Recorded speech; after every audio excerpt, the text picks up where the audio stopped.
Նոր տարի նշելու եք։ Չէ, որ նշենք, որ ոչ մի բան չունենք։ Ինչով նշենք։ Թոշակ ենք առնում, թոշակում մարդու կնիկ ապրում ենք։ Ինչով անենք։ Բավարարում է կենսաթոշակը։ Չէ, 36,000 փող եմ ստանում։ 36,000 տան վար ստամ, լուսի փող տամ, տան քառակուսի մետրի փող տամ, որ դուս ապրեմ։ Ում եք մեղադրում։ Ինքս ինձի,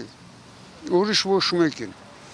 Ես մեռնեմ Փաշինյանի կյանքին է, Սարգսյանն էլ թող սաղ ապրեն, երկար ապրեն ու փողով կուտակվեն։ Հələ տնամ այդ փողով ոսկի դագաղ են սարքելու տանան թաղվեն։ Չեմ մանում։ Ես չեմ մանում իրանց կյանքը ոնց է, իրանք դասավորված են փողի վրա։ Ես չէ, հաստատ չէ։ Էսա։ Ձեզ ինչու եք մեղադրում։ Որովհետև հիմալ եմ էլ է։ Խեմ գնաս է կրվեխի վիրավորվեմ, առուշ կեթայի Ռուսաստան կավրեի էլի։ Ձեզ գնահատված չեք զգում։ Չէ, ես պոլիտարեպկա եմ աշում անձի։